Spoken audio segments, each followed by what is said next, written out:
Hey, it's Jim here, Jim Craddock. It's Wednesday, September 13th, day after my anniversary.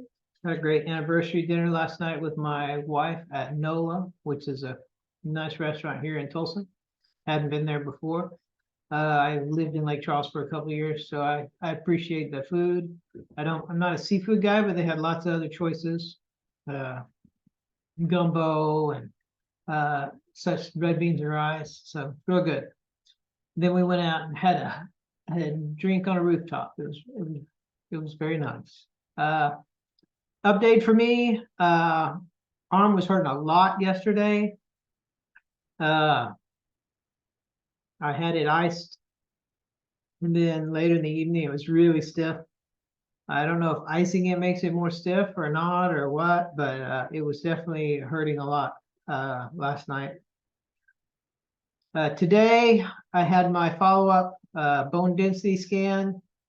As you might surmise, the numbers, she said there had been significant deterioration. Oh, hold on, I gotta pause this.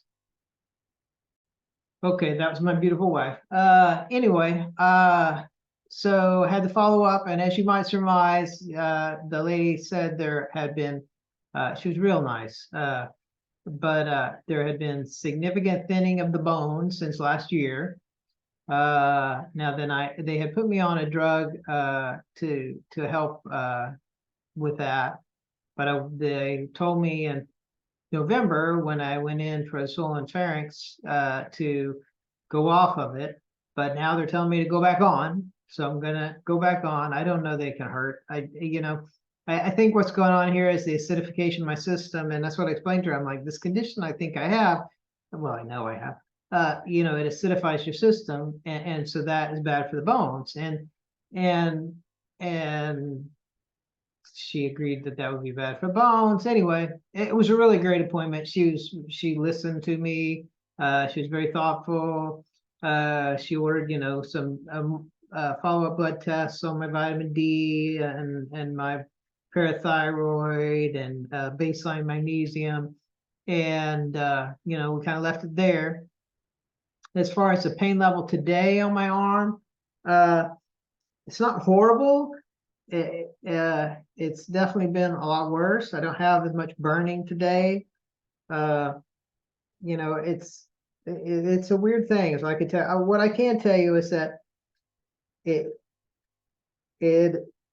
hurts to lay my hand down on things, and I can't express that enough. That tells me that there is inflammation and or infection in the tissues, and if there's not inflammatory markers, then that means something is really wrong, right? And there's not inflammatory markers. So why wouldn't there be inflammatory markers is the next question, and that's because it's it's apoptotic tissue. So anyway, so just the nerves are feeling pain. Tomorrow morning is my follow-up with my neuro, and I'm going to take that as far as I can, explain my situation. Kind of a big day, really, probably the biggest day that I've got, on the calendar right now, and except for maybe my follow-up with the rheumatologist, which is over a month away. So it's a big day. I'm not sure, where we'll end up. It's first thing in the morning, though. So we'll get it out of the way. That's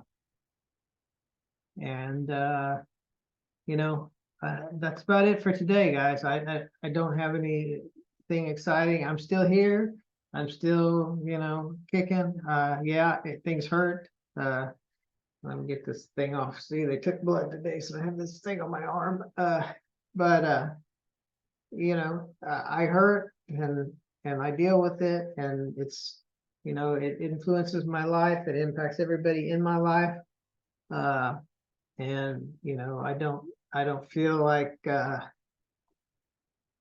I'm being fully heard, but I'm yelling as loud as I can. And if I'm gone when you're seeing this, then that means that I was right. And so please share my story about terminal onset diabetes insipidus with candidiasis major and how it's been redacted from medical knowledge. I'm just gonna keep on with that. You can go back in my videos and read my online stuff about how there was an experiment or a large case study on people who had SIADH after post-tuberculosis infection in the early 20th century, and they were treated with adrenaline. That resolved their problem, but left them with kind of a lifelong illness, which I've had.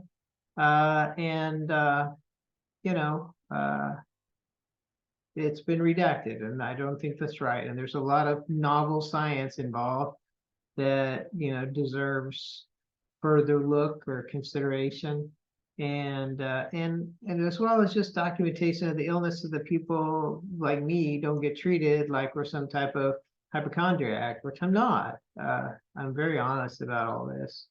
And the pain levels that I deal with, I'm pretty sure that are highly underestimated. I remember one thing in the article they said was that when they were doing the postmortems on this people, they couldn't believe what the people had been through internally and realize how high their pain thresholds must have been to be going through those things and not to just be screaming.